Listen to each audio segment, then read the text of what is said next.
Përshëndetje nga unë Klea Kica dhe mirë se erdhët në Vibe.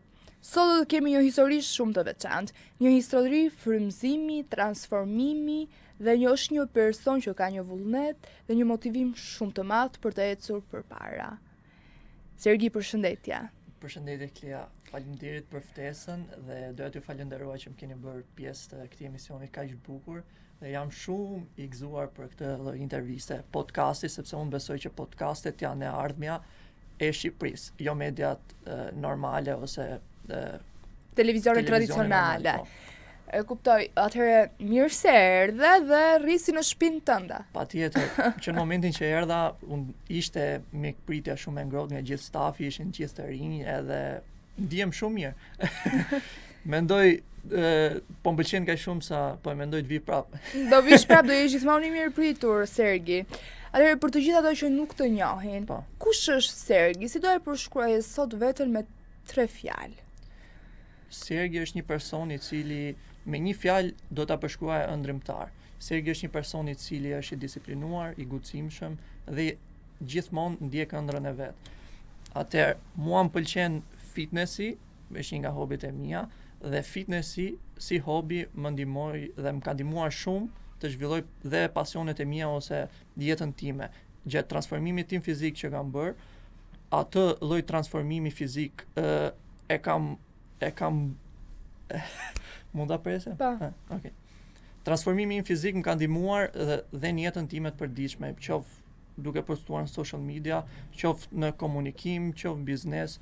Unë gjithashtu jam trajnuar shumë dhe vazhdoj trajnimet vazhdimësisht për shitje, për marketing, për komunikim, për leadership.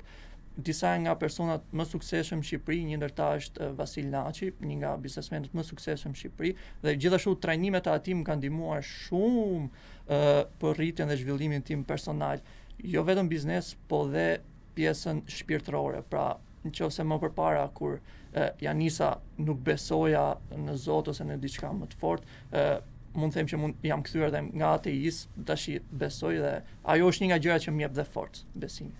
Më thej që ke qenë ateist. Po. Sot ti beson në Zot. Po, sot besoj.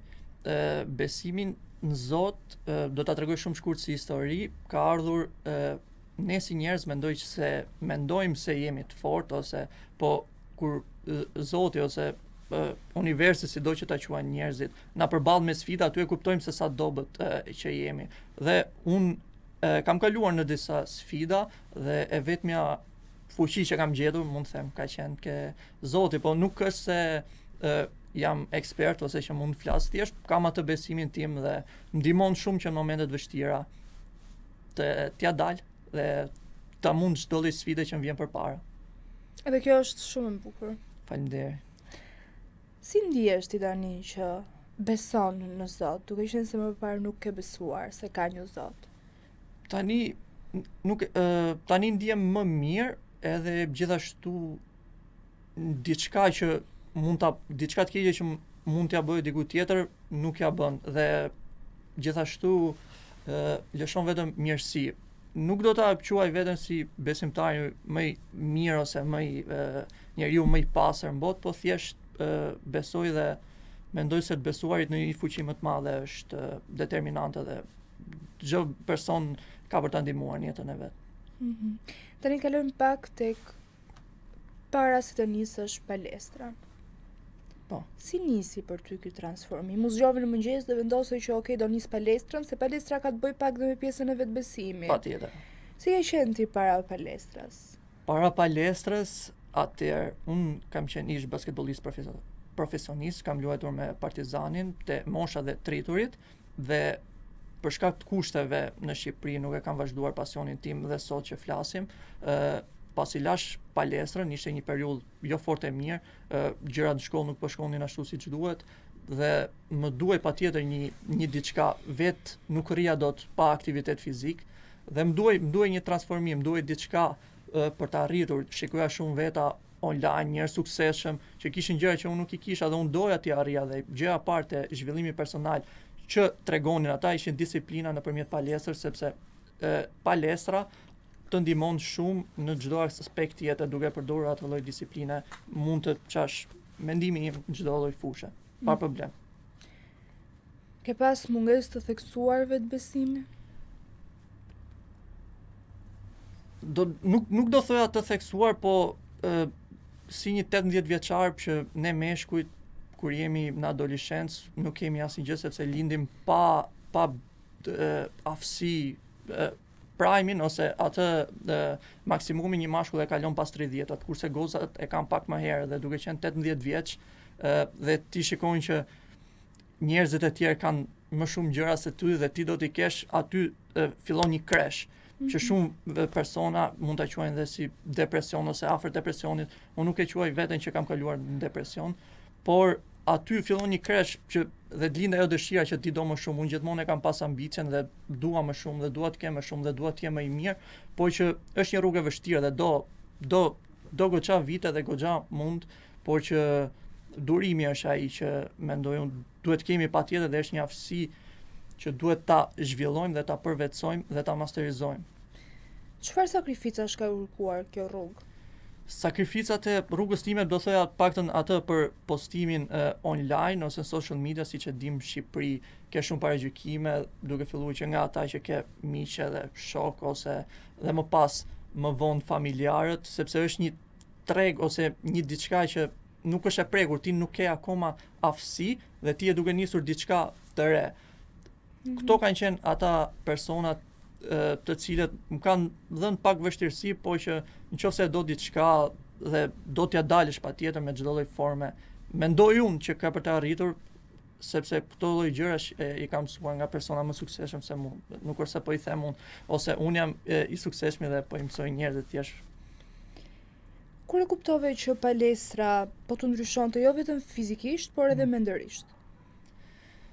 Atë e shikoja kur jeta ime po përmirësohej, pra nga një person që ndoshta në universitet ose në shkollë mund dukej si dështak ose që nuk ja arrin ose tjerë shikojnë që marrin rezultate më të mira se ty në shkollë e ti nuk je kurkund, aty fillon të lindë ajo dëshira që në një mënyrë ose në një tjetër unë duhet bëj diçka më mirë për veten dhe kjo ka qenë ajo nxitja fillestare që më ka ndihmuar mua dhe mendoj që çdo person duhet ta ketë një nxitje. Është një shkëndije e vogël dhe asnjëherë mos ta lëshoj atë. Ta ndjekë atë ëndrrën e vet.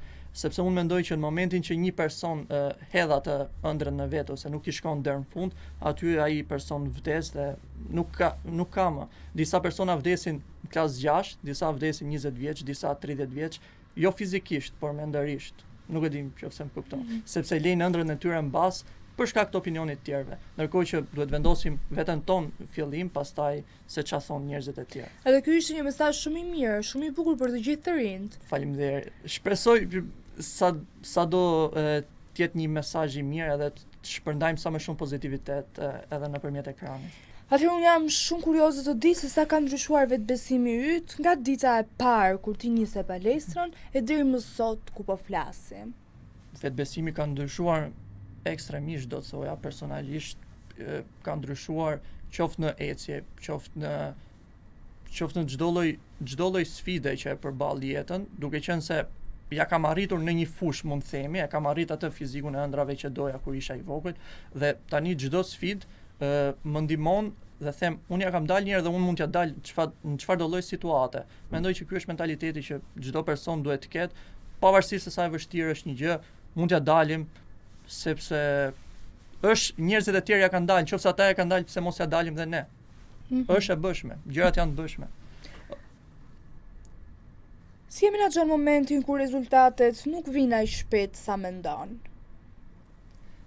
Edhe ky është një moment i vështirë do të thoja, por që është durimi. Durimi ajo është aftësia që duhet përvetësojmë edhe ta masterizojmë. Durimi është shumë i vështirë sepse në ditët e sotme çdo njeri shef në rrjetet sociale, hap celularin dhe në gjithë botën shikon moshatar të tij ose njerëz me moshë më të madhe që kanë makinën më të shtrenjtë, vilën më të mirë, femra kudo dhe normalisht edhe këtu ndodh një kresh dhe thot çfarë gabimi po bëj unë. Unë jam një djalë 18 vjeç dhe kjo është një diçka tjetër që duhet të flas për djem 18 vjeçar, 17 vjeçar që askush nga televizionet nuk flet.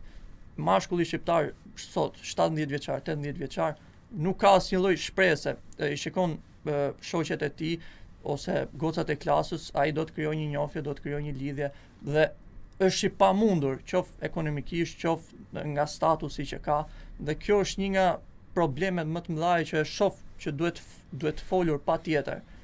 Dhe televizionet nuk e di pse zakonisht flitet për feminizmin, po askush nuk flet se si vuajnë meshkujt, sepse janë shumë djem aty jashtë.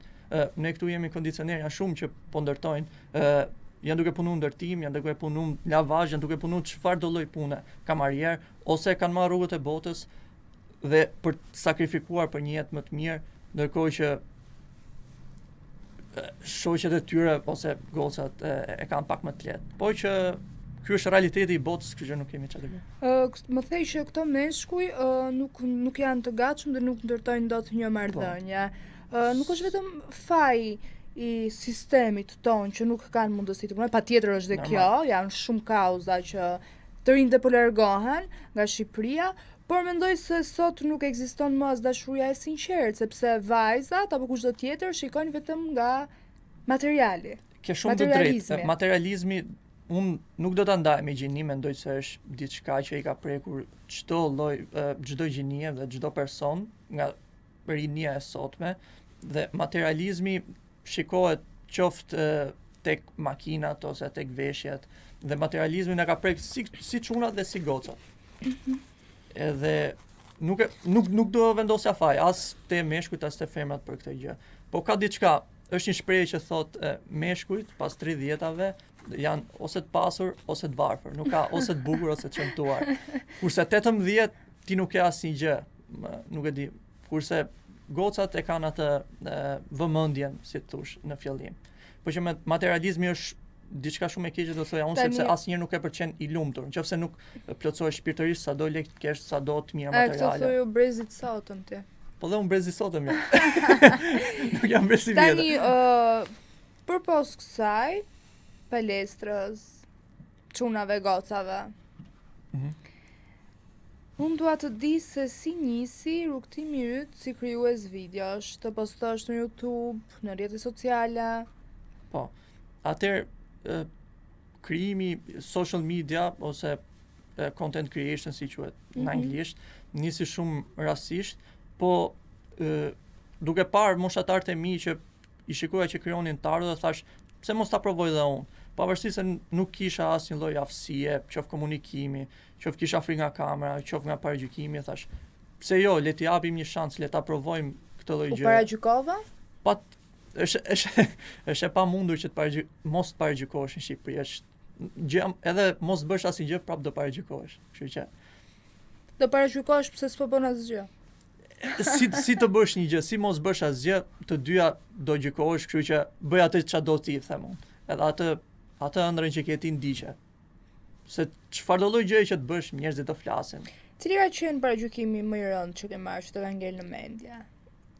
Me thënë drejtën, tani nuk është se i vej shumë re, se ka kaluar faza e fillimit, po që në fillim mendoja, dhe kjo është diçka që duhet t'ja them dhe trinjve kur nisin kontentin, është se mendoja në fillim që këta njerëzit që po komentojnë e kanë personale me mua, ndërkohë që jo, ata thjesht bëjnë scroll dhe mund të kenë kaluar ditë keqe dhe komentojnë diçka të keqe ty, nuk është se e kanë personale. Ka ato njerëz që presin të postosh që do të fusin një të sharë, mua shumë ndodh.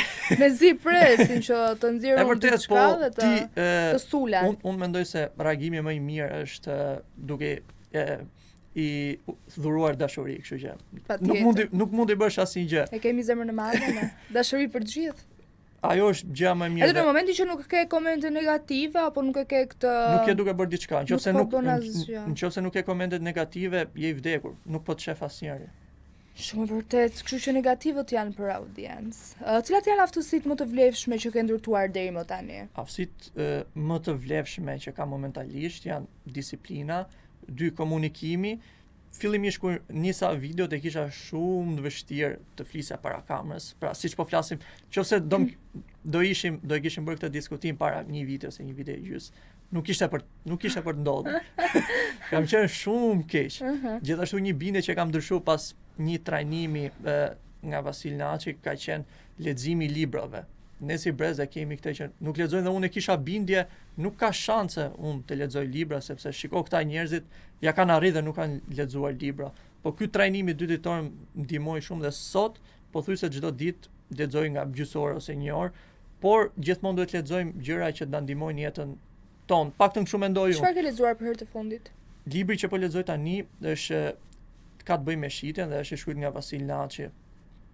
Me shitjen? Po, me shitjen, sepse unë mendoj se kjo është e vërtet që çfarëdo lloj profesioni bëjmë, çfarëdo lloj gjëje, shitje, ne gjithë kemi lidhje me shitjen.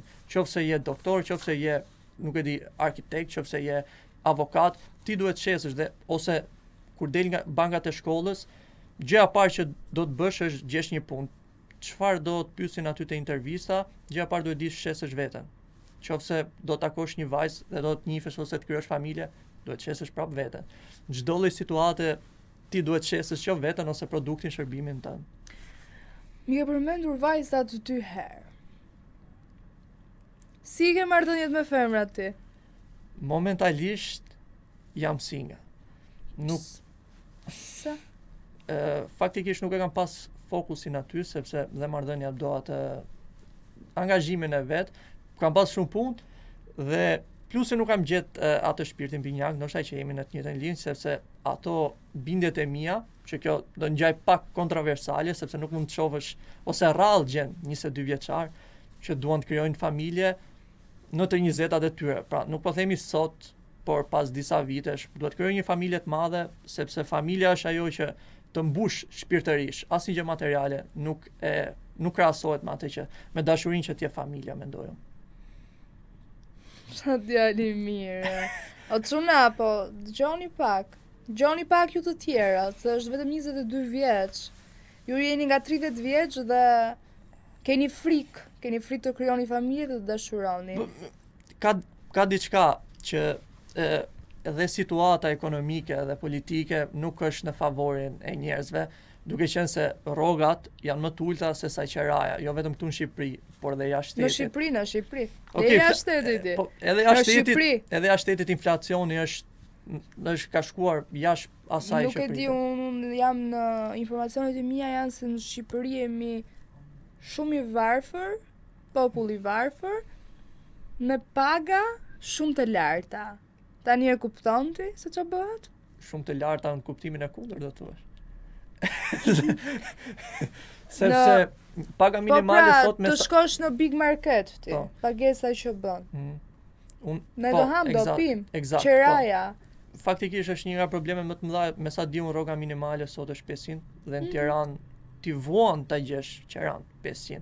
Dhe nëse nuk do ishte, po themi për trind, familje ose një suport tjetër, do i kishin pamundur dhe nuk e di se si ja bëjnë ata të rinj që kanë ardhur nga rrethet ose që kanë probleme dhe nuk e di se si ja dalin. Kjo është një nga arsyet që mendoj kanë dalë njerëzit protestë sepse jetesa pak a shumë është bërë e papërballueshme ditët e sotme me inflacionin. Dhe shpresoj të kenë një zgjidhje dhe shpresoj që ky sistem, kjo qeveri ose të jap dorëheqjen ose të përmirësohet. Unë nuk është se kam problemin me qeverinë, unë thjesht dua një Shqipëri më të mirë edhe po qeveria pra e ka fajin. Eksakt. Nuk e kemi ne të shkretët. Eksakt. Për mendimin tim Shqipëria duhet të jetë gjithmonë në vend parë dhe Shqipëria duhet të triumfojë. Njerëzit ose personazhet, individet, mendoj se jemi lodhur dhe kemi kënaqur këto 80-100 vite ne me personazhet një lider ose nuk mendoj se kemi më nevojë për atë kultin e individit, por kemi nevojë për një ekip mirë edhe që ta doj vendin e tij edhe pse jo dhe nacionalist, kështu mendoj. Bravo. Cila është ajo femër që të përmbush kriteret ty? Si duhet të jetë ajo femër? Atëherë kaluam te Nuk largohem unë, vi kështu vërdall. Te Kronika Roz. Atëherë nuk kam folur ndonjëherë për femrat, por me që më drejtua pyetja patjetër që do flasim. Atëherë ajo femër që më pëlqen mua dhe mendoj që do bashkohet me ato bindjet e mia, është një femër që është pro familjes dhe një femër që do shef një të ardhme, pra do të krijoj një familje. Dhe unë e kam shumë merak të pjesën e fëmijëve, kam dëshirë një familje të madhe, edhe më shumë kalamaj sepse nëse e shikon ditët e sotme, raca jonë shqiptare dhe sidomos në Europë, po fillojmë dhe ne, po zëvendësohet popullsia jon me indian ose me persona të tjerë. Nuk jam racist dhe nuk kam asgjë nga atë, por ky zëvendësimi i popullsisë, pra shqiptarë dhe moshatarët tanë janë çdo ditë duke ikur në Gjermani ose në shtete të tjera për të punuar, ndërkohë që po vinë të tjerë emigranta. Pse këta që i kemi këtu, sepse kemi talenta dhe kemi shumë talenta këtu në Shqipëri. Pse mos t'i mbajmë këtu dhe të zhvillohen, sepse Shqipëria ka shumë talenta dhe mendoj se edhe këtu mund të dalin, thjesht këtu mungon meritokracia, mendoj unë. Dhe gjërat ndonjëherë duhet i marrësh me dhunë, sepse nuk t'i jep njeri. Është i shprehje që profesioni vidhet nuk mësohet. E vërtet, nuk e kundërshtoj, është e vërtet që vidhet, por që dhe një farë meritokracie, domethënë duhet të ketë, sepse Shqipëri shohim shumë shpejt njerëz që nga bankat e shkollës shkojnë te partia dhe pastaj direkt te drejtori pas një lloj eksperiencë ose pa hapur një qepen, pa punuar një ditë, çfarëdo lloj pune, ishte në pozicione shumë të larta dhe kjo është diçka që don dhe prandaj mendoj që njerëzit janë mërzitur. Ti je nga? Origjina ime është Çame. Prindërit kanë lindë në Berat, unë kam lindur në Tiranë, po origjina nga babi, ne kështu shqiptarët e marrim, është Çame, kurse nga mami është nga Berati. Atëherë do të flasim pak edhe për Çamërinë, sepse edhe për Çamërinë më djeg pak shpirti, sepse ka 82 vite që nga genocidi Çam, që shqiptarët nuk i gjendet e drejta e tyre. Në 44-45 që ka ndodhur genocidi, shqiptarët kanë qenë me pasaporta greke dhe kanë ardhur në Shqipëri dhe kanë bërë pasaporta shqiptare, ku edhe familjarët e mi kanë shkuar më vonë dhe nuk i kanë ndaluar. Shumë të moshuar që mund të kenë qenë atëherë fëmijë, nuk i lejnë të kalojnë tek kufiri. Kjo është diçka shumë ekstrem e dhimbshme për çdo familje shqiptare, mendoj unë, dhe duhet patjetër të bëj diçka, duhet të bëj diçka shteti ose nuk e di kush janë institucionet, sepse ka 80 vite dhe kësaj çështje nuk është zgjendur asnjë zgjidhje. Unë mendoj se askush nuk pretendon që të rikthehen, po të paktën që të njihemi, sepse ne akoma nuk njihemi si etnitet ose si kombësi, sepse kemi qenë aty, na është bërë një padrejtësi dhe akoma nuk është gjetur, akoma nuk njihemi, më kupton? Edhe është shumë e dhimbshme. Të njëjtën gjë u ka ndodhur edhe në Kosovë, po fatmirësisht vëllezërit Dardan e kanë krijuar shtetin e tyre, kurse pjesa e Çamërisë ka ngelur kështu pak pas zgjidhje. Dhe më thanë nga regjia se na ke sjellë një dhuratë. Patjetër. Kjo është një dhuratë për ty, cilën mund ta gjeni tek Sergi Store, ja ku e kemi.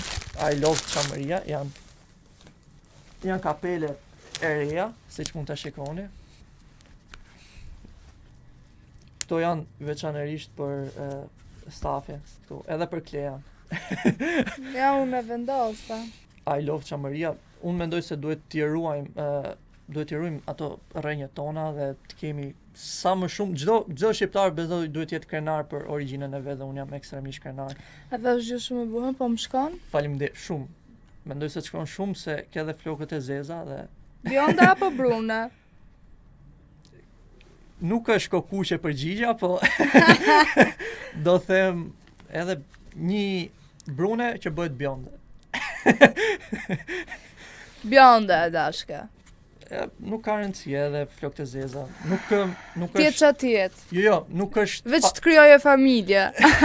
Jo, dhe të ketë paka shumë ato paktën përshtatet me mua, me tipin tim, komunikim dhe të kemi kjo është. Dhe të jemi në të njëjtën tim paka shumë, jo diçka jashtë normës, më kupton.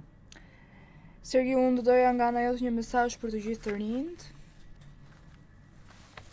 Një mesazh për të rinj që doja t'i thoja është pavarësisht se çfarë gjëje ndodh në jetë, pavarësisht se sa i depresionuar mund të jesh, pavarësisht se sa e vështirë bëhet jeta. Edhe nëse mendon që t'i japësh fund, thjesht mos e bëj, sepse ditë më të mira do vinë dhe gjithmonë ka për të pasur dritë aty në fund tunelit dhe gjithmonë mund t'ja dalësh dhe asnjëherë mos hiq dorë nga ëndra jote. Momentin që unë do hiq dorë nga ëndra ime, ai do jetë momenti që unë do vdes, jo momentin e varrimit. Momenti që do hiq dorë nga ëndra ime dhe unë s'kam për të hequr dorë asnjëherë. Mendoj dhe shpresoj me ndihmën e Zotit. E di ti që njeriu jeton me ëndra. Nëse s'ke ëndra, nuk jeton. Nëse njeriu nuk ka ëndra, unë mendoj se ka vdekur. Nëse nuk ka vdekur, fizikisht kanë vdekur mendërisht dhe shpirtërisht. Sergi, të falenderoj shumë, një djalë fantastik. Faleminderit. Jam shumë e lumtur që sot ka çuna si ti. Shumë faleminderit. Dhe të uroj shumë fat, sukses dhe shpresoj të arrish maja të suksesit ashtu siç ta do zemra ty. Faleminderit. Të njëjtën gjë uroj edhe për ty. Ambienti këtu ishte shumë i mirë, stafi shumë i pritës. Kisha edhe një pyetje të fundit për ty. Pa. Po Klea, si i dëshiron çunat dhe a janë çunat shqiptare në atë nivel që i kërkon ajo ose gocat shqiptare? A janë çunat shqiptare ty ku duan? Çunat shqiptar në Çunat shqiptar janë realisht shumë të mirë. Unë nuk jam paragjykuese, as nuk jam askush që t'jap mendim për çunat shqiptar. A do duhet shqiptar apo tuaj? Shqiptar, unë nuk patjetër që shqiptar. Mos më pyet verior apo jugor. Unë Sa do ta bëja si pyetje, po ma more si pyetje. Unë jam vetë nga Veriu, kështu që përgjigjen. Shumë goca nuk e din nëse e ke parë i pëlqejnë çunat nga Veriu, kështu që. Pse e thua? E kam parë shumë Po pse, si në ka Reelsa. mundësi? Nuk e di, është zgjedhja e tyre. Nuk e di, duhet pyesim goca, nuk duhet pyesim çuna. Atëherë, Duhet marrim një gocë ta pyesim që pse pëlqen. atëherë unë për gocat s'kam asnjë mendim sepse jam femër vet, nuk dua që të jem as paragjykuese, por as që ti vlerësoj apo non vlerësoj. Mendoj se nuk është i vlefshëm mendimi im për të gjithë gocat shqiptare, ashtu siç nuk mund të jetë i vlefshëm për mua nëse del dikush dhe thot një mendim për të gjithë gocat. Unë jam shumë e lumtur që sot rinia këmbgul, jemi këmbgulës në atë që duam dhe shpresoj shumë që ne të arrijmë dhe ta bëjmë Shqipërinë më të bukur, përderisa është dita 70 që protestojmë dhe nuk po ndalemi dhe jemi të gjithë rini. Ka diçka që Gen Z është parë si një gjenerat e dobët dhe gjatë gjithë këtyre viteve besoj dhe ti e ke ndjerë që thonë ju jeni brez TikToku, jeni brez patatinash, jeni brez i gjithë këtyre, po me sa duket kjo Gen Z-a doli pak jashtë kontrollit dhe i ka tundur pak themelet e Shqipërisë. Me sa duket. Kështu Dhe- që Dhe gjithashtu du të them dhe diçka të fundit, dhe pavarësisht se thonë për Gen Z-n që shumë gjëra, ka disa persona që vërtet punojnë, dhe unë i kam parë qoftë dhe jashtë shtetit, kam punuar dhe jashtë shtetit, dhe shqiptarët punojnë dhe janë fiks, do them atë shprehjen, kafsh pune, punojnë gjithë ditën pa ndalim, vetëm për të kriju familjes tyre të ardhme sa më të mira dhe nuk është Gen Z-a vetëm ajo e TikToku që shikoni, është një rini që dhe unë jam befasuar kur e kam pa që punon ekstrem fort dhe ata janë aty dhe këta do jenë e ardhmja e këtij shteti dhe njerëzit që do e drejtojnë këtë shtet. këta, ne, Ne, eksakt. I them atyre që na referohen si çfarë vibe-it dha emisioni Vibe një herë? ekstrem pozitiv. Më pëlqen. Shumë emision i bukur, ju përgëzoj për gjithë këtë iniciativë që keni marrë dhe shpresoj t'ju shkoj sa më mbar dhe ju uroj gjitha të mirat. Edhe ky është një urim që vjen nga zemra, jo sa për të kaluar radhën. Sergi, shumë faleminderit. Faleminderit.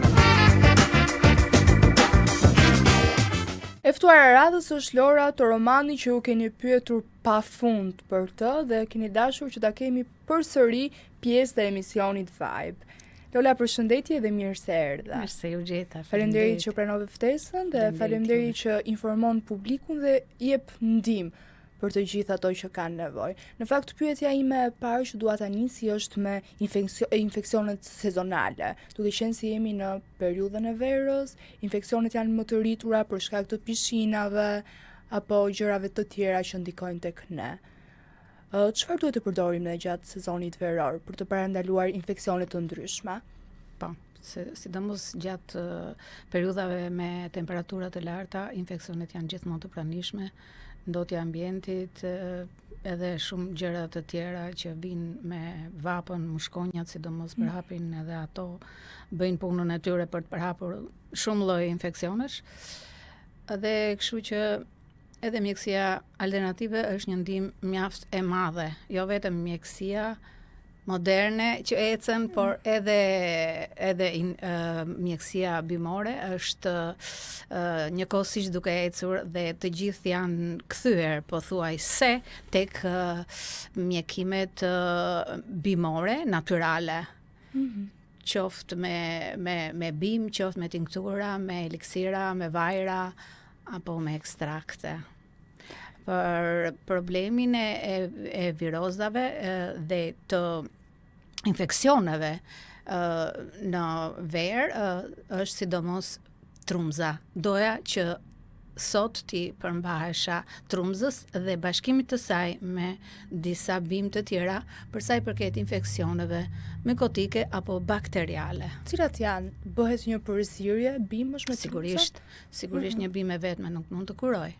Një bimë e vetme mund të përdoret për çaj dhe mund të mirëmbaj. Kurse bashkimi i disa bimëve, 2 deri në 12 bimë për shembull, atëherë ato bëjnë mrekulli. Duhet gjithmonë të jesh informuar për përmbajtjen e tyre, se për çfarë do ta përdorim dhe si ta përdorim. A është vështirë sot në Shqipëri që të gjejmë bimë të cilat janë kuruesa? Në Shqipëri ka plot bimë, por nuk ka njerëz që ti grumbullojnë ato, se më përpara kishte shumë njerëz që merreshin me të tilla gjëra, kurse sa vjen edhe më pak ka persona të cilët merren këtë bimë. Mund të gjej disa bimë, për shembull dikush tjetër mund të gjej disa bimë, por jo të gjitha mund t'i gjej një person i vetëm. Ato që rriten në mal nuk mund të rriten në fush, ato që rriten në Shqipëri e Mesme nuk mund të rriten në Shqipërinë e Veriut, ta zëm. Kështu që duhet një ndërthurje. Duhen gjetur ato të duhurat për çdo rast. Por mungojnë njerëzit. Atëherë vera jo vetëm që ka infeksione, por më duket sikur njerëzit janë më shumë në depresion, në ankth le ta quajmë. Por jo vetëm gjatë sezonit të verës, po sot sikur po shtohet çdo ditë më shumë ankthi tek të rinjt apo çdo kush tjetër. Çfarë bime duhet të përdorim në përgjithësi? Ankthi në përgjithësi ka lidhje me hormonet, dhe me stresin e përditshëm, gjatë punës të përditshme, kështu që duhet t'i referohemi atyre bimëve të cilat mirëmbajnë gjendrat tiroide dhe ato limfatike. Për shembull, për gjendrat tiroide mund të përdorim tërfilin e kuq bashkë me trumzën, për të rritur imunitetin dhe për të mirëmbajtur gjendrat limfatike dhe ato tiroide. Dhe për të qetësuar janë disa lloje të menteve, siç është mente çokoladë, që rritet në Shqipëri, jo shumë, por gjendet në Shqipëri për ata që e njohin. Është energjiku, është kamomili relaksues, diskutohet që është lula e blirit, ndërsa për sa i përket infeksioneve duhen disa bimë që të bashkohen për të luftuar infeksionet kudo që të jenë ato. Për shembull kur infektohen gjendrat limfatike ka të tjera bimë, kur infektohen gjendrat tiroide ka të tjera bimë, ndërsa antistres janë këto që thash, është livando, është kamomili, gjithashtu edhe trumza që jep imunitet sepse ka më shumë minerale se sa vitamina. Dhe i përshtatet për rritjen e imunitetit më tepër. Në fakt për kamomilin kam dëgjuar dhe për bebet e vogla kur kanë Po kamomili mund të përdoret edhe tek bebet e vogla, gjithashtu edhe mente çokoladë është shumë e lehtë për tu kuruar dhe është një bimë që drejt për drejt kuron edhe problemet e mëlçisë. Kur ishte motra ime e vogël, kishte probleme me mëlçin dhe mjekët i thanë që ky fëmijë nuk bëhet, ishte disa javshe. Dhe filloi trupi t'i nxjihej me pulla të zeza dhe më vonë si më bëm ishim e gjamba. Gjithë trupi u mbush me pulla të zeza, por i gjithë trupi u mbush dhe ra në një gjendje si kome. Dhe mjeku i atëhershëm tha dërgojnë në shtëpi, po kështu edhe mamia që ishte përgjegjëse për fëmijët tha marrni me kujdes në shtëpi. Ndërsa gjyshja dhe mamaja përgatitën ujin nga mente e çokoladë, të cilën ato e quanin bari pa emër, sepse kështu ishte ta shëguar më përpara dhe sot ashtu quhet në zonat tona. Dhe e ka bërë edhe për ta pirë bebia, por edhe e ka larë 7 ditë rresht. Mbas 3 ditësh ka filluar të pijë dhe mbas 7 ditësh janë zhdukur komplet njollat e zeza. Edhe u largua. Edhe u largua dhe nuk e ka zënë më gjatë gjithë jetës, sot është. Cila është ajo bimë që ne duhet ta konsumojmë çdo ditë për mirëqenien e trupit tonë? Po, Edhe të rrim larg smundjeve që janë më të prekshme. varet çfarë neve kemi nevojë. Herën e tjetër ju kam thënë për Artemisia arrit imunitetin. Në mëngjes ne mund të përdorim eliksirin e rozmarinës me ginkgo biloba. Kjo është hap trurin dhe ginkgo biloba është për problemet e trurit, për demencën, është për Alzheimerin, ndihmon për Parkinsonin, por e bashkuar me rozmarinën është një bombë vërtet për problemet e trurit mendore. Dhe antistres ndihmon edhe gjëndrat tiroide, domethënë ankthin, stresin, por gjithmonë përdoret në mëngjes, sepse e largon pak gjumin. Nuk rrit tensionin në mënyrë të ndjeshme, por hap sinuset. Domethënë ndihesh më energjik, si në mendje ashtu edhe në fizik. Folëm për zgjimin e mëngjesit. Kjo ishte diçka që ta konsumonin në mëngjes. Kjo është shumë e mirë. Rozmarina gjithmonë në mëngjes. Po në mbrëmje, çfarë duhet të konsumojmë për një gjumë të qetë dhe të relaksuar? Në mbrëmje e para unë do thosha, edhe kamomilis diskutohet se është popullor, hibiskus. Për çfarë shërbim? Çaj mbrëmje. Hibiskus ndihmon relaksimin e të gjithë organizmit, ul tensionin, rregullon sheqernat, pastron gjakun dhe ndihmon mëlçin të bëj punën e saj gjatë natës, sidomos dhe jep një relaks total. Hibiskus është çaj mbrëmje i padiskutueshëm në të gjithë botën. Le të kalojmë pak tek menstruacionat. Disa njerëz i kalojnë, jo me shumë dhimbje, me dhimbje të përballueshme.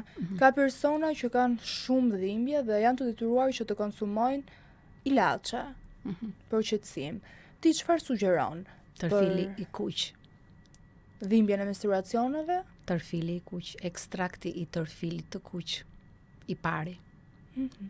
Pastaj vjen sherebela. Gjithashtu edhe gjethja e dafinës ndihmon. Dhe për relaks, pastaj kombinimi i kamomilit, livandos, valerianës, këto që qetësojnë. A ka sot një kur popullore për hormonat? Bëhet fjalë për hormonet e femrave, për çdo rregullimin e ciklit. Për çdo gjë ka, për çdo lloj diagnoze ka një kur bimore. Jo vetëm me një bim, por duke i bashkuar disa bim. Çfarë sugjeron më shumë për rregullim cikli dhe çrregullimin e hormoneve? Përderisa ka drejt për drejt lidhje me hormonet, me çrregullimin hormonal, atëherë do sugjeroja tërfilin, si çaj, tinktur apo vaj. Edhe gjithashtu edhe sherebelën. Folëm për periodat, por nuk folëm për menopauzën.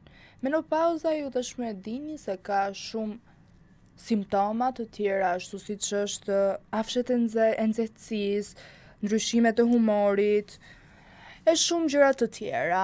Çfarë duhet të konsumojë një person që sapo është futur në menopauzë? Fillimisht do kontrolloj elektrolitet në gjak. Përveç se check-upit që është i detyrueshëm, duhet të kontrolloj elektrolitet në gjak, sepse bien parametrat, ngrihet kolesteroli, sheqeri, vjen mbi pesha, edhe kështu që duhet të rregullojmë parametrat në organizëm. Do të kontrollohet e para vitamina D, që kockat të mbeten të drejta, që mos të filloj shpina të dalë që në moshën 45 apo 50 vjeç. Duhet të kontrollohen fillimisht elektrolitet dhe pastaj i përshtatet gjithsecilit me deficiencat që ka. Për shembull, tham trumza përmban kalcium. Nuk duhet ndar fare nga pre dhe pro edhe menopauza, sepse përmban kalciumin, përmban hekurin, që rrit imunitetin dhe kalium në mënyrë të konsiderueshme, gjithashtu vret edhe çdo infeksion mikotik, sidomos kur bashkohet me rigonin e kuq. Në fakt unë jam shumë kurioze të di se sa kohë të merr ty që të bësh një kur për një sëmundje të caktuar.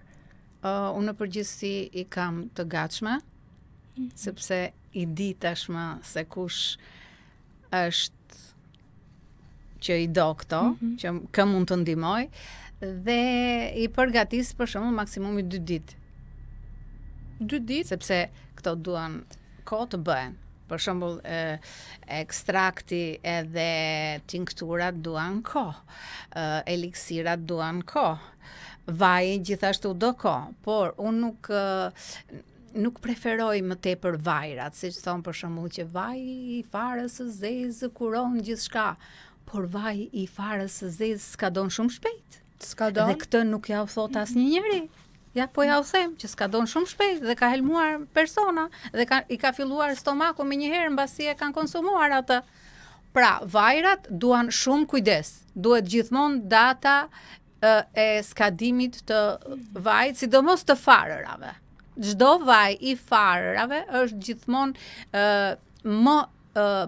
më shpejt i skadueshëm se sa vaji i ullirit për shembull. Po këto kurat bimore kanë një afat të caktuar? Kurat ilaçet do të thash, ilaçet. Kjo tinktura nuk skadon asnjëherë. Pastaj vjen ekstrakti, eliksira dhe në fund vjen vaji. Kurse çajrat gjithmonë brenda 24 orëve duhet të konsumohen. Cila është thot bima më e fuqishme? Dhe bima jote e preferuar që nuk është vetëm për një sëmundje, por merr pjesë tek të gjitha për të ndihmuar të gjitha sëmundjet. Nuk ka një bimë të vetme që të ndihmojë të gjitha sëmundjet. Duhen bashkime, duhen bashkime. Po që njëra që është kryesore. Ti do për imunitetin, unë do të përgatis ato bimë, se bimët janë shumë. Pra unë nuk mund të them ja fuskot që është një bimë që ndihmon për të gjitha. Por, do më thush, dua të rris imunitetin, ose sot jam down, jam nga morali, jam shumë poshtë, do më thënë, aty unë mendoj që ka mungesë magnezi, dhe të zgjedh ato bimët që kanë magnez. Kush janë bimët që kanë magnez? Dhe që relaksojnë. Të gjitha bimët që janë gjethe jeshile kanë magnez. Kanë klorofilin, po kanë magnezi. Të gjitha bimët që janë ngjyrë jeshile, prandaj dhe kur i bëj këto tinkturat, si që kam marrë formulat, ashtu vazhdoj dhe i bëj. Gjithmonë duhet jenë të jeshile, po nuk që bima e jeshile, ashtu si që është në natyrë, nuk vlen, nëse ajo ka vajt ngjyrë kafe, për shembull gjethja, kur është gjethe. Është tharë. Ajo ka kalu një vit, ka skaduar ajo, vjen tjetra. Në fakt, unë dua të di më shumë për rrugtimin tënd. Sa vite ka që merresh me? Për veten time dhe për familjen kam shumë vite. Kam 30 vete, kam nis nga vetja, sepse kam pas gurën veshka, kam pas probleme me veshka dhe mjekët më thanë që mos e do jetosh dhe një 5 vjet, kështu dhe unë me gojë të vogël i shava, por jo me zë. Dhe pastaj ju futa studimit. Ç'do të them, jo sikur jam në universitet, por si i thon asaj fjalës, më mësoi nevoja. Pra kisha nevojë për veten time. Dhe jam marr me këtë problem, sidomos të veshkave, me themel. Kam studiuar çdo mjek të vjetër të kinez. E merja nga shqipja në anglisht, nga anglishtja në kinez, nga kinezja në anglisht, nga anglishtja në shqip. I përktheja. Plus merja dhe ushtrimet pastaj se si mund të zhvillohet. Gjatë gjithë rrugtimit tënd, eksperiencës tënde, cili ka qenë momenti që ka ardhur dikush një pacient i demoralizuar, por ka parë shpresë vetëm tek ti dhe është mahnitur me ndryshimin që ka pas? Falëndimës tënde dhe cili është ai moment që të ka emocionuar? Janë shumë, janë edhe femra, janë edhe meshkuj. Është një zotëri, sot është 45 ose 46 vjeç, ishte me tumor mëlçi. Fillimisht filluam, domethënë online. Ti sugjeroja çfarë duhet merret në farmaci dhe çfarë duhet merret e bimoret, duke bashkuar suplementet bashkë me bimoret. Pastaj erdhi vet. Edhe tani punon bashkë me të tjerët, u kthye në punë, u kthye jetës normale, familjes dhe gjithçka tjetër. Por ishte në fazën e tretë. të zhvillimit të diagnozës, të dëmtimit të mëlçisë. Si ndihesh ti kur arrin Unë këtë? ndjehem aq mirë sa që harroj gjithçka. dua atë pres, domethënë. Po ndonjëherë ka arritur që ndonjë pacient mos ketë rezultat? Jo, nuk kam ndonjë që mos ketë rezultat ose ndonjë që të jetë larguar nga jeta, nuk kam, sepse i kam thënë që në fillim që shiko ti ke në fazën e 4, ke hyrë në kimio për shembull, ta them, dhe nuk mund të ecësh mbrapsh. Kupton? Domethënë ke kaluar këtë fazën e kurave bimore. Kurat bimore janë totalisht kuruese, por duhet i kapësh shpejt Në fazat e para. fazat e para. Dhe do durim, do përkushtim, do vullnet, do kohë dhe do një njeri që të përgatisi çdo vakt duke kombinuar edhe me ushqimin. Gjithmonë edhe me farmacin kur duhet, duke marrë nga farmacia ato që nevojiten. Konsumon Pra, ilaçe ti? e rëndësishme është që personi të ngrihet nga karriga apo nga krevati. Nuk ka rëndësi se kush e kuroi. E kurova unë vetëm me disa farmacia apo bima. Kjo ka rëndësi. Kjo ka rëndësi. Jeta e njeriu. Pra, holistika këtë ka si ide. Ju vet konsumoni ilaçe farmaceutika Unë marr vetëm suplementet. që janë Në farmaci. magnezi, Pra, Vitamina C. magnezi nuk e ndaj 365 ditë duke alternuar. Magnezin glicinate marr në mbrëmje, marr citratin për sistemin tretës, se po nuk ishte sistemi tretës në Terezi, nuk kemi asgjë në Terezi. Pesha do filloj do ngrihet në qoftë se nuk ka tretje, do fillojnë infeksionet, do fillojnë myko, do fillojnë parazitët. Kështu që magnezi citrat për tretjen, marr magnezin malat. Këto jo një herë, shkuptohet.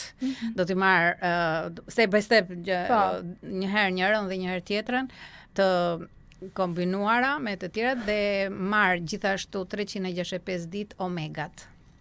Omega 3 dhe herën tjetër omega 3 69. Edhe më duket ky është sekreti. Vitaminën D e filloi në 15 tetor. Dhe Pse në tetor? e lë në 1 maj. Nga që është. Po sepse kemi diell neve. Edhe më duket ky është sekreti yt që je kaq e bukur dhe kaq në formë. Jo, më se s'jam aq. Jo, moj, po je tani, moj. Jam shumë kurioze të dija, ka një bimë të caktuar Për që ta çfarë? përdorin personat me diabet? Po. Cila është ajo? Lulja e shegës. Ekstrakti i lulës së shegës. Kombinohet me diçka tjetër? Po, kombinohet me të gjitha bimët që luftojnë mykun. Sepse diabeti vjen nga prishja e qelizës duke infektuar qelizat me infeksione mykotike. Mykos faza e parë e fillimit të diabetit, por faza e parë edhe e prishjes së qelizës duke kaluar atë në qelizë kanceroze. Pra ajo ushqehet me sheqer dhe duhet stop çdo gjë e ëmbël dhe e sheqerosur, sidomos sheqeret Po. e bler. Dhe kështu që Nëse më kanë ardhur shumë pyetje të tjera.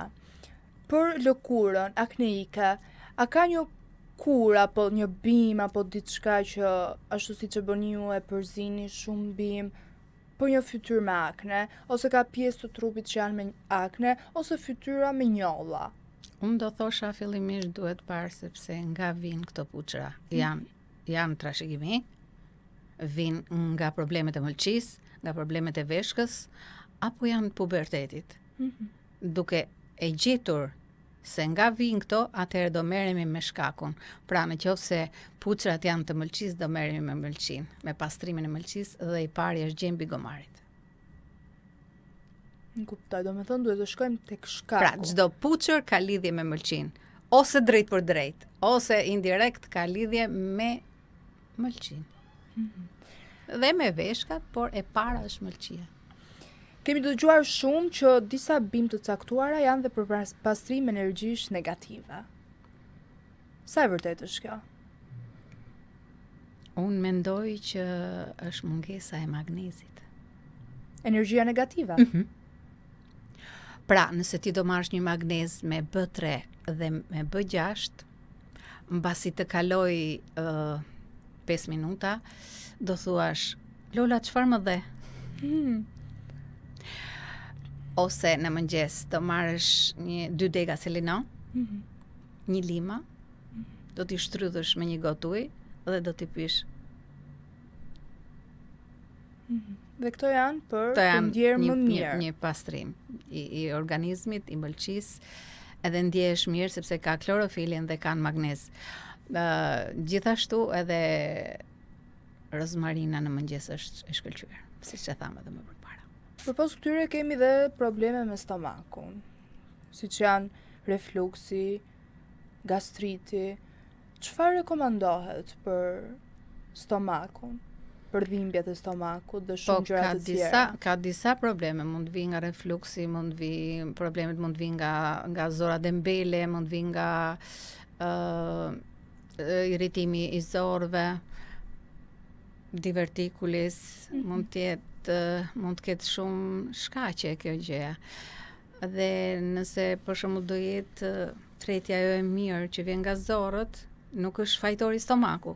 Do fillojmë në mëngjes një masazh të lehtë nga e majta lart, drejt, pastaj poshtë majtas, që të fillojnë zorët të lëvizin, që stomaku të punojë lirshëm.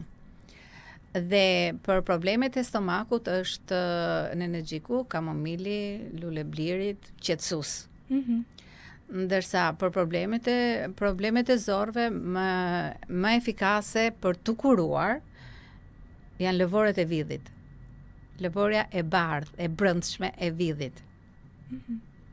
Që janë kuruese për divertikul. Pra për plagët që janë në anën e brendshme të zorës.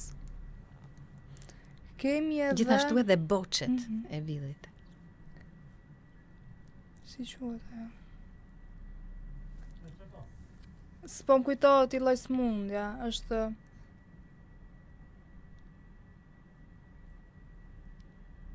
nuk kujtohet, nejse. Atëherë unë Syndrome bowel irritation? Po, IBS? IBS. Ajo është. IBS. Dëmtimi i zorrës së trash. Dëmtimi i zorrës së trash vjen nga ushqimet e thata. Vjen nga stresi, vjen nga hormonet, vjen nga keq ushqyerja. Kemi dhe hemoroidet që krijohen? Po, hemoroidet pastaj si kurohen këta? Ka dy lloj kurash që bashkangjiten njëra tjetrës. Është kura e rregullimit të sistemit të rretës, që duhet parë dhe kjo se nga vjen. Duhet shkojmë nga shkaku. Duhet shikojmë shkakun. Pra, nëse është shkaku mëlçia që nuk po lëshon enzimat e tretjes, do merremi fillimisht me mëlçin, pastaj do merremi me tretjen vet, dhe personi që është me IBS, me irritimin e zorrës, gjithmonë, gjithë jetën e tij duhet marrë probiotik, duke i alternuar ato. Lactobacillus, bifidobacillus. Atëherë unë po arrinu konkluzionin se bimët janë një magji. Po, janë shumë. Nëse di ti përdorësh. Dhe nga komentet që kam parë, kurse kam marrë ty në intervistë, kam parë shumë komente pozitiva. Dhe do doja shumë, duhet i lexosh. Do doja shumë të japësh një këshill për të gjithë personat që kanë sëmundje, po jo sëmundje, nuk është e thënë të jenë vdekje prurse. Shqetësime në një organ ose në një tjetër, po, që sjellin pastaj pasoja të rënda. Po, një këshill nga na jote që qoftë të mbajnë të ushqehen mirë, unë mendoj se çdo gjë ka të bëjë dhe me keq ushqime. Ushqime, po. Edhe të përdor këto bimë që janë të nevojshme, ose çajrat, apo gjëra të tjera bimore. Ta them se personi për shembull është me probleme të dhimbjes së kokës, ta them, që ka sinozit apo ka migren, në fillim në mëngjes apo të ngrihet duhet bëj pak ushtrime të qafës dhe t'i kapi këto dy pjesët. Këto dy pjesët e damarëve që lidhin trurin, duhet i bëj pak masazh që të filloj të qarkulloj gjaku. Qarkullimi i gjakut është ai që rregullon gjithçka. Pra duhet filloj që në mëngjes me lëvizje. me lëvizje. Lëvizja është kryesorja. Që në mëngjes duhet filloj të lëviz dhe të lëviz sidomos të bëj ushtrime për atë pjesë tek e cila ai ka probleme. Siç thamë edhe për punën e tretjes, masazhi në formë uje, pastaj duart lart.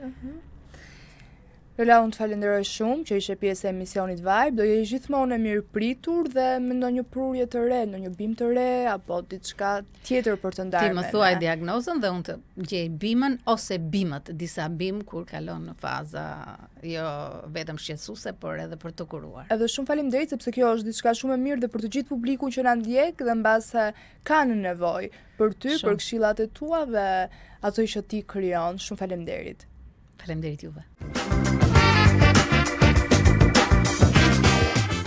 Përshëndetje nga Elina Demollari, mirë se erdhët në Vibe me Klea Kicën. Sot emisionin do ta hapi unë, gjithmonë e ka hapur Klea, por sot kemi një ndryshim të vogël. Përshëndetje Klea. Elena, përshëndetje. Përshëndetje, si e zemër, si të kam? Mirë, si ke qenë ti? Mashallah, mos pa syri ke. Shumë faleminderit. Atëherë gjithmonë që ti ke marr njerëz në emisionin e fillova unë dhe do të bëj disa pyetje për gjithë personat që janë kurioz në lidhje me dashurinë, me punën, me fatin, por të ditur më shumë për Klea Kicën. Po ti di no Elena tani?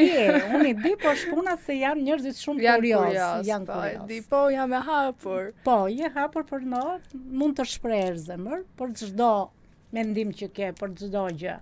Çfarë do ti konkretisht të dish nga unë? Atëherë, për gjithë personat që janë kurioz, që ka lidhje dashurie Klea, te juar e martuar se ka persona që e din beqare, ka persona edhe mua më din beqare, por unë jam e martuar. Ti je yll.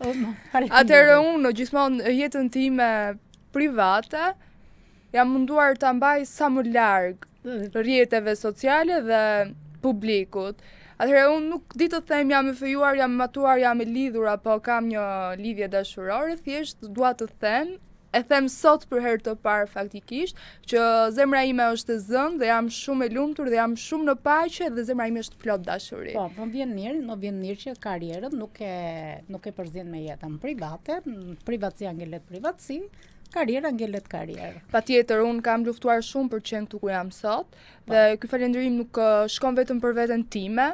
Nuk jam krenare vetëm unë për veten time, por që është krenare familja ime dhe është gjëja më e lumtur, domethënë kur shikoj familjen time që është krenare, unë nuk dua asgjë tjetër veç familjes, por ky një falënderim unë nuk e kam bërë kur publik falënderim, një falënderim shumë i madh shkon për familjen time që e kam pas gjithmonë mbështetje dhe suport, por shkon edhe për drejtoreshën time e cila ka besuar që në ditën e parë deri më tani. Ka besuar tek unë. E përshëndesim drejtoreshën dhe të gjithë stafin e Media 6, që jemi një staf i mrekullueshëm. Atëherë, ta marr stafetën unë? Merreze. Atëherë të gjithë publiku e din se ne bëjmë një herë në javë apo pak më rrallë, duke qenë se jemi shumë të ngarkuar dhe nuk kemi mundësi dhe kohë që t'i hapim të gjithë mesazhet, komentet dhe të lexojmë se çfarë na shkruajnë. Kam pasur dhe astrologe të tjera, një astrologe vedike që ajo tashmë është pothuajse çdo javë, por që njerëzit e din këtë që bëjmë ne, që u lexojmë historitë me letrat tarot. Kështu që nisim direkt me historinë e parë. E ke ti historinë e parë, do na thuash ti? Historia e parë ka qenë dje, ka qenë një zonjë, se ka shumë biznese, si në Tiranë, si në Durrës, në Kabaj, si në Peqinë, dhe këtë ka qenë një zonjë dje nga Durrësi, Bele, e përshëndes. E përshëndesim. Zonja ka pasur dy martesa, po them këtu vitën përpara në 97 zonja ka pasur një biznes të madh, mund të ketë pasur 3 biznese, ka qenë shumë mirë. Një familje mrekullueshme, por në një bizneset e ke parasysh që ti kërkon një staf të mrekullueshëm dhe kërkon një shtim, domethënë mund të marrësh një kamarier, një banankier, një kuzhinier, diçka tjetër. Dhe zonja e merr me mirëbesim. Por ke edhe këtë gjë, Klea, që ka dhe shoqe që të marrin dhe burrin. Ua! Seriozisht? Se kjo është e çuditshme. Po. Ua, të mërshme. Zonja po më tregonte që jam lidhur tha me një shoqe, tha i kam besuar se më qavjallet problemet, tha. E kam besuar, e kam ndihmuar, tha. Por nuk e kam ditur asnjëherë tha që ajo zonjë tha do më mirte burrin.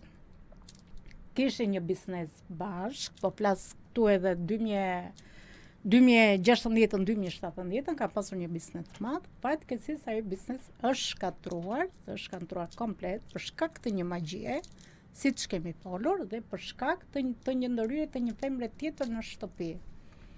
Një femre tjetër në shtëpi. Zonja ka qenë nënë e dy fëmijëve. Atëherë në momentin që çdo njeri atëherë që kanë qenë këto kredirat për zgjeruar biznesin e tyre, në familjen e tyre i ndodh një fatkeqësi. Për shfaqen probleme të jatit me leucemi, me kancer, dhe personi në fjalë ish burri i saj se për momentin janë ndarë për arsye që ka ndërhyrë personi i tretë. Shkon për ta kuruar në Itali, në Gjermani, në Zvicër teatrin, ka bërë të parmundur për të shpëtuar jetën e teatrit, por nuk e shpëtoi dot. Do të thënë, ka qenë një 5 vjeçar që ka vojtur shumë ish burri vet, dhe kur kthehet mbas vdekjes së teatrit, burri kalon një çik si gjendje depresioni psiqik. E kalon. Kishte pasur dhe situata të vështira, se është diçka se ti të kesh një biznes të madh dhe të shkatërrohet biznesi, ka edhe biznesmenë që kanë luajtur dhe gjendën depresioni, e kanë përjetuar shumë keq. Kjo zonja ka qenë shumë shtëpiake, një familje mrekullueshme, se më tregonte, dhe kur më tregonte historinë, do të thënë dhe unë u prega, u emocionova, më tregonte historinë, kam qenë shumë shtëpiake, shumë e mira, ndë këtë i respektoja gjithë njerëzit. Tha, shoqen time kanë futur në shtëpi, tha, i kanë prezantuar me burrin, tha, do të thënë këta ishin një familje mrekullueshme, dhe më tregon që në momentin që unë kam bërë një debat me burin, se në momentin që buri vetë dashurohet me një kamariera ose me diçka tjetër, kjo nuk e kupton, por mbas thashe themeve të komshijeve, i thonë që shiko se buri ton po të tradhton ande këte. Dhe është diçka, Klea, është diçka që mos ndërhyr në familje, për arsye në familjen e tjetrit, se të zën mallkimet. Edhe mallkimi kur e kemi gjithë zemër është të zënë shumë. Të zënë mallkimet dhe personi sot akoma po vuan mallkimin e gruas së parë. Bëjnë debate, bëjnë konflikte dhe në momentin që gruaja i thot, ok, në rregull, se ti nëse ti e dashuruar me shoqen time, unë po të bëj ndarje.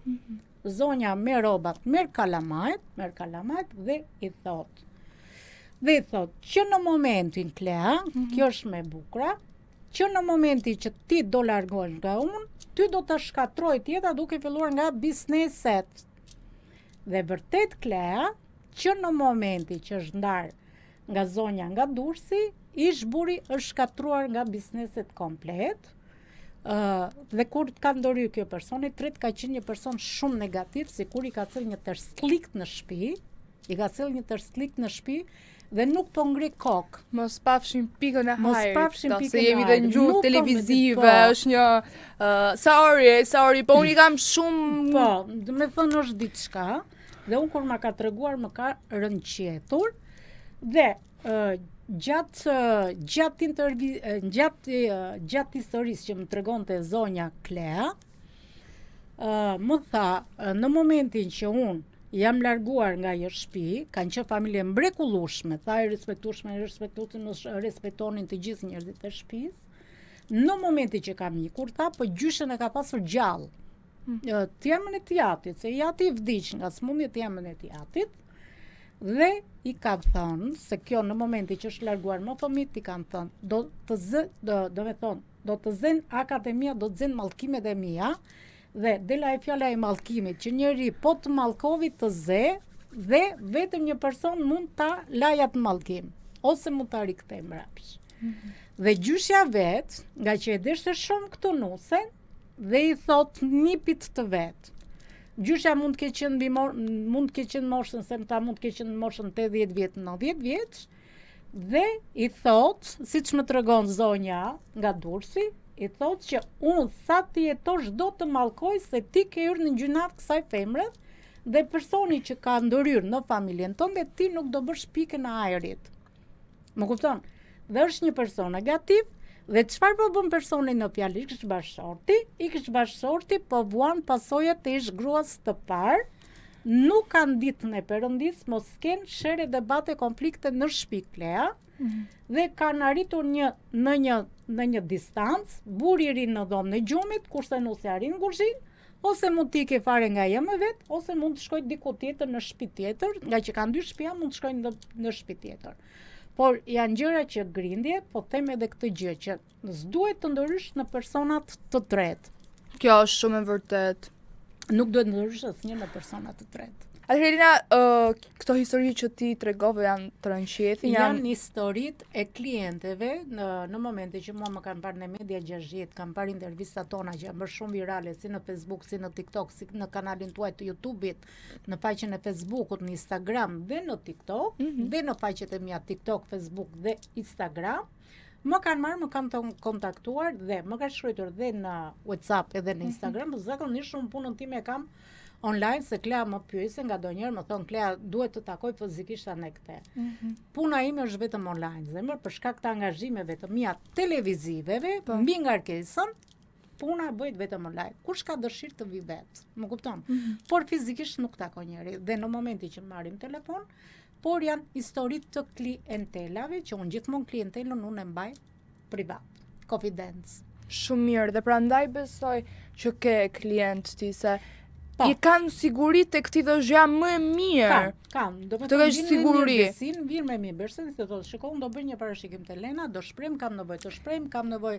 Elena është për një psikolog ose kam nevojë të shpreh diçka tjetër. Unë e di e njoh Elenën. Ne kemi vite që njemi dhe me Elenën bëjmë biseda shumë sekrete, njëra tjetrën, shumë private, dhe Elena është i vetmi person që ta mban sekretin dhe do jep zgjidhje dhe gjithmonë të qetëson, nuk është ai personi që ta futoj jo kështu jashtu, thjesht të gjen mënyrën e komunikimit. Dhe mendoj se kryesorja dhe më e rëndësishme është që në çdo periudhë të jetës që ne jemi keq apo kemi nevojë për dikë, është më mirë që ai të dëgjoj, të flas me qetësi, të kuptoj, dhe jo vetëm të vërsulet. Jo, kam klientel që kanë qenë shumë keq, kanë qenë shumë të rënduar nga ana psiqike, psikologjike, domethënë ka persona që në momentin kanë folur se gjithmonë i bëj me kamër, se ka dhe persona, shiko Klea, se tani klientët ka rënë në pjesë e mashtrimit faqeve nigeriane, marrin fotot e mia, certifikatat e mia, nxjerrin numër nigerian dhe shikon ajo dhe më kontaktojnë. Çfarë numër mban dhe unë i kam thënë që numri im është vetëm shqiptar, zyrtar. Nuk mbaj numrat tuaj. Dhe thot, u gënjeva u mashtrova ndekte, janë të rënduar nga ana psikologjike, psikologjike, po më e bukur ishte se një klient i tip i kishin çuar një ditë të therrur. Po dhja therrur pse? Po prapë se nga ai shkreti, nga që kishte hall problem, tha do bëj një parashikim. E kishte thonë, dua të bëjmë pagesa në Bali, Nigeri. Edhe tha, në momentin aty tha, i kuptova, unë tha, ç'është kjo pagesë në Nigeri, kurse zonja e nderuar i tonë në Shqipëri. Edhe më e bukur, ishte të meruar, e kishte rënduar nga ana psiqike, psikologjike, mund ta kem mbajtur mbi 1 orë në telefon që kanë folur me kamër, e kam qetësuar. Unë tha, kujtova se do më çonte do një tuf me lula, do një kështu gjendje respekti, tha, e ke parasysh këto që të çojnë mojna në këte, kur ai më çon të mua tha vit të therru, tha më të merroj. E kam qetësuar dhe dela e fjala që duhet të mbash konfidencën e klienteles, se ti mund të kesh një problem, po thotë, shikoj, unë do shkoj Elena me mirëbesim. Se çdo njeri ka alle probleme, ose për parashikim, çdo njeri thotë dua të bëj parashikim. Okej, për momentin nuk besojnë, thotë nuk po besoj, po aman kur i dalin parashikimet, dhe ajo zonja mund të kujtoj 2-3 muaj ose 6 muaj një vit. Do të shikoj se unë shkova te Elena, po parashikimi i doli. Sonte parashikimit jam 100% sakt. Nuk i mbaj klientelët ti mbaj me ator, shiko, jam me ator, qysh tek kështu. Më kupton? Nuk i mbaj me ator, i them, dëgjoj, përderisa ti do bësh një parashikim, unë do të them, do të flasi për të kaluarën tënde, për të tanishme dhe të ardhmen. Do me thënë, po të jap një këshill dhe po të jap një kështu, dhe nga donjëherë më thon, o Elena, faleminderit, ti sikur je psikologe, ja astrologe. Po, prandaj të thash edhe unë. Po, dhe i them, shiko, se psikologja ka profesionin e vetë, astrologja ka profesionin e vetë, por ka të bëj, Klea ka të bëj dhe energjia, se Tani mund të kemi edhe të shumë persona që merren me astrologji, po mund të kenë dhe energji negative. Është e vërtet. Po, mund të kenë dhe energji negative. Tani nisim me Nisim me historinë e parë për të bërë parashikimin si do jetë situata e saj. Okej. Klea, përshëndetje zemër. Së pari të uroj suksese në moderim, je një person i shkëlqyer. Mos u mërzit se pas ka shkruar një roman se e ka marrë nga Instagrami im. Mos u mërzit për komentet negative, keep going. Tani thot, të lutem thuaj Elenës, jam një vajzë 13 vjeç. Ka lidhje dashurie kjo? Kjo është minorene. Prit tani. Zoti na rujt. Prit tani, se nuk i dihet. Atëherë thot, jam një vajzë 13 vjeç, të lutem mos më nxirr emër e gjë pavarësisht se po të shkruaj nga një rrjet fake, nga një Instagram fake, domethënë. Atëherë thot, unë para pak kohësh isha e lidhur me një djalë, krijova njohje dhe po flisja në Snapchat. Snapchatin e dini ç'është? Është një kështu. Kam dëgjuar, po unë se përdor se më duket një gjë koti, një fake, se tani ai mund të hiqet si femër, po mbrapa saj mund të jetë edhe një mashkull. Kam folur në Snapchat, në fillim më thoshte zemra ime, dashuria ime është shumë e bukur, ndërsa tashmë, sot që po flasim, ka 2 ditë që ai më thot shtuku, largohu, nuk të dua më. Çfarë të bëj, jam gati të plas nga të qarat dhe mërzia që kam nga brenda. Atëherë unë jam binjakët, ai është ujor, të lutem shikon nëse ai do të kthehet tek unë dhe do të më thotë përsëri të njëjtat fjalë që më ka thënë para shumë kohësh. Okej, por shikojmë shenjën e binjakëve, por 13 vjeç, ë? Ka filluar dashuria që në klasë parë. Mos, o zemra, që në qërë dhe të dashuru. 13 vjeç na vinte turp me mendu.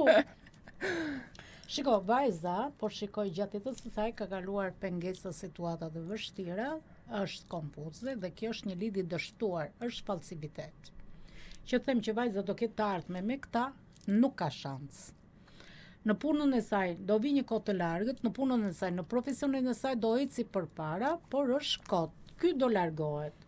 Por do vi një kohë që po flasim për një kohë të largët që vajzat në punën, në profesione dhe ajo mund të ketë dhe një biznes, po flasim një kohë të largët. Po që them që do ketë me bashkim me këtë çunin, jo, dhe ki kujdes se kjo ka rënë pjesë e mashtrimit. Se mbrapa të këtij djali, se ky thash, dhe ky djali mund të jetë dhe i martuar, mund të jetë edhe babai 2 fëmijëve. Nuk i diet asnjë çfarë bëj, çfarë na. Zoti na rujt. Zoti na rujt për Zotin. Olena.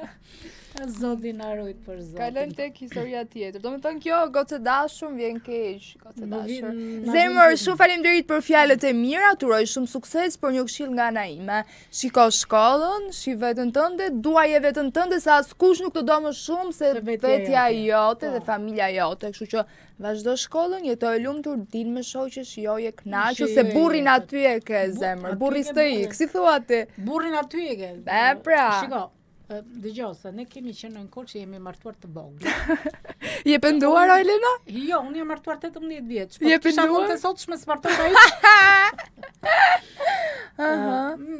Dhe siç kanë qenë në kohët atëherë dhe tani vjen një kohë që çdo njeri bëhet pishma, se ka raste që shikoj që martohen 15, 16 vjeç, 18 vjeç, 20 vjeç.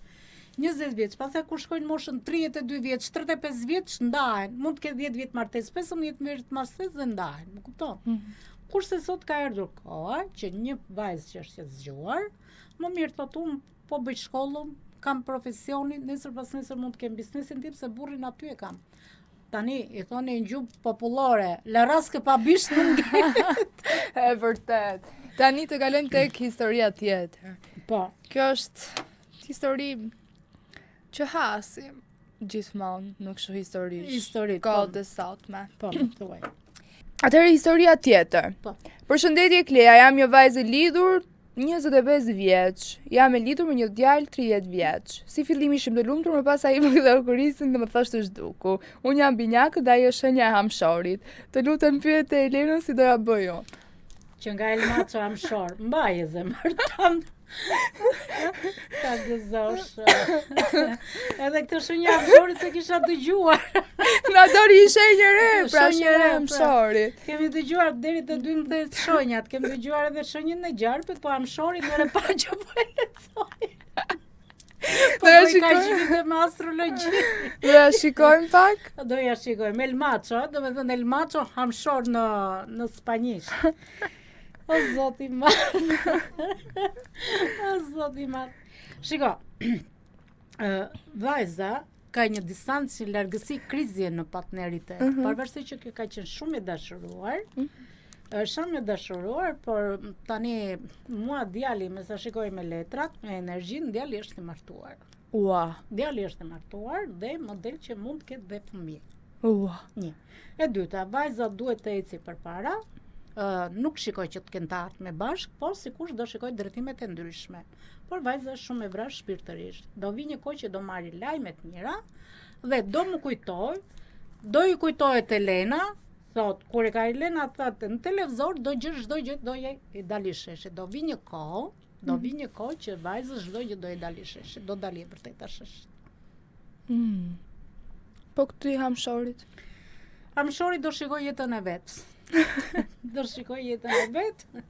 Se kjo do i shkoj atje do pse s'më ke thënë që ti je martuar, ti je më fëmijë ande këte. Kjo do ta kuptoj se sado që ta gjenje ta mashtroj gjithmonë gënjeshtro del shesh. Apo jo. E vërtet. Atëherë Klea, përshëndetje, jam një vajzë 20 vjeçe. Kam qenë një natë para një viti në klab. Emrin e klabit ma ka thënë, por që unë nuk do ta them Jo, këtu, sepse absolutisht se thon pastaj na bën në reklame. Po. Më mirë jo. Kam njohur një djalë, ishte me tatuazhe, ishte shumë i mirë.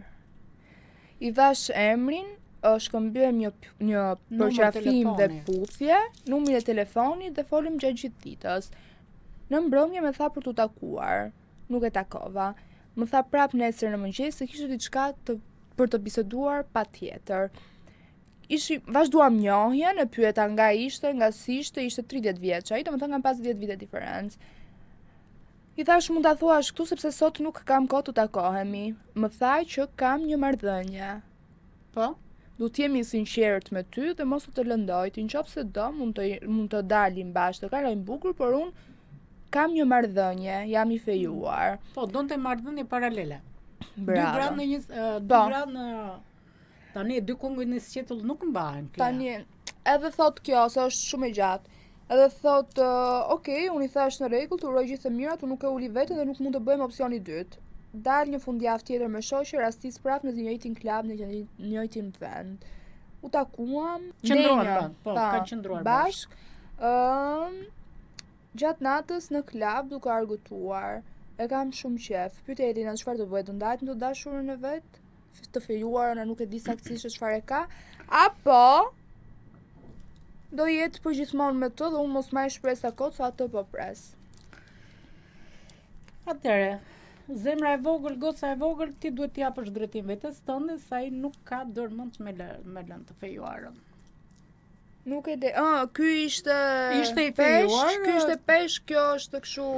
Po, gjërat i kanë Bricjap. peshke dhe bricjap, gjërat i kanë të turbulluara, do kenë qartësime, do ndryçojnë lyjet për vajzën, vajza do vi një ditë që do ta kuptojë. Por nuk të them që do i leri të fejuarën, nuk shikoj që të kenë të ardhmë bashkë, ose nëse ky ka premtuar do i leri të fejuarën për bashkuar ose me ty ose të bashkëtuar, janë gjëra që nuk do ndodhi. Ky ja ka bërë të qartë që unë jam i fejuar. Po, ja ka bërë të qartë, po ka dashur një lidhje paralele, por nëse vajza që e zgjuar, më mirë që të distancojë, të largohet fare dhe të zgjedhë dashurinë e jetës së saj. Super fare, tani ta bëjmë një parashikim Po. për Klea? Për Po, mua? zemra, kur të duash, merr zgjidh katër duash për të parë energjinë tënde. Yes. Energjinë tënde, zemra. Tani letrat janë gati këtu. Gati ke letrat për të parë energjinë tënde. Këto dua, nuk e di pse më çaj dora këto. Atëherë, do bëjmë diçka, Klea, do shikojmë Virgjëreshën, do shikojmë Demin, do shikojmë dhe Akrepin për të parë energjinë e këtyre shenjave, si do jenë. Okej. Atëherë ajo është letra ime. Kjo është Virgjëresha, është energjia jote. Atëherë, tani, ti duhet të shmangësh shere debatet, konfliktet, mos marrëveshjeve, një konkurrencë, se në një ambient ose në një ambient, në një lokal ose diku tjetër o jashtë në ambient kolektivi, mund të përfshish në një debat, po ti ke një pozicion të mirë, më kupton? Duhet të shmangësh debateve, konflikteve mos mirë. Konkurrencë ke, siç kemi të dyja, plasuri keq. Kjo është konkurrencë, ne kemi inate, se konkurrencë ku tani s'kam... i thon, shiko, Se ekziston konkurrenca me mua, edhe me ty, Elena. inati u shtoft në na shtojt karriera. Bravo. Edhe fama. Fama. Atëre, do vi një kohë të largë, do kesh ngritje ekonomike, financiare, unë ta kam thënë dhe do ta them që do vi një kohë që mund të kesh dhe bizneset e tua. Po. Mund të kesh pak krizje në partneritet, po je stabil, jeni një çifti për kryer, që unë po bëj kaq që po parashikoj çifte, dhe ju jeni një çifti mrekullueshëm. Pa intriga, pa mashtrime, të drejt për drejt, shumë të sinqert, shumë tolerant. Për momentin mund të kesh gjërat pak të ngrira, po do të çaj taku si do ecë gjithmonë përpara. Je shumë e sinqert, je shumë e drejt për drejt, i ke gjërat e prera dhe shikoj që do ecësh përpara, vetëm me sinqeritetin tënd, me drejtësinë tënde, ti do ecësh përpara dhe do jesh e fituar në gjitha drejtimet e jetës tënde. Xheloza plasni. Tani ku do shikojmë? Do shikojmë shenjën e demit, po do i zgjidhësh ti me dorën tënde. Jo, të shikojmë binjakët. Binjakët, po. Ke të drejt, binjakët, asaj fillojnë dhe demi dhe të akrepi. Binjakët duhet të kenë kujdes se në rrethin e tyre shoqëror mund të kenë dhe tradhti. Dikush do largohet me gënjeshtrat e tij ose gënjeshtrat e saj, një largim pune, një prishje planesh, ose dikush do largohet me tradhtim, do e presin në bezë. Do ketë përfitime të vogla nëse ka biznesin e tyre. Do përballet me persona që është xheloz, do marrë lajme të mira nëse ka të bëjë çështje institucionale, do bëjë një jetë luksi, po do jetë mirë dhe do ketë ndryshime të papritura, do me thënë, do i ndryshojnë gjërat si në punë, si në dashuri, si në familje, do ketë një ndryshim radikal, do vdesi një epokë e vjetë, do rilindi një epokë e re. Dhe është në transformim binjakët. Si po transformohen binjakët? Për mirë, jo për keq, më kupton. Ku po transformohen? Tani, transformimi do jetë në punë, në fat, dashuri, në biznes, do i ketë gjëra të mira, por do jetë si fillim i ri, si cikël i ri. Normale pra Elena, se nuk kam si... S'kam më përpara, nuk kam më bëj qartë. Pra. Okej, zgjidhje për shenjën e demit. Okej.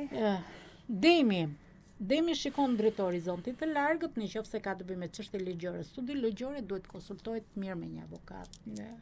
Demit do i plotësoj dëshirat e tyre dhe në momentin që do i plotësoj dëshirat e tyre, do duket sikur kanë kapur botën me dorë. Do përballen me persona që janë të lëkundur në mendimet e tyre. E kanë mundësinë për t'ia dhënë një shans, nuk duhet të japin lajme të mira dhe lajme të këqija do e marrin.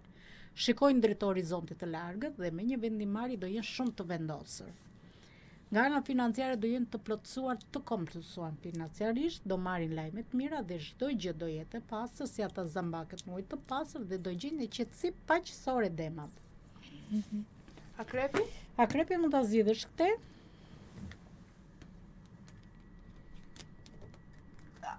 Okej.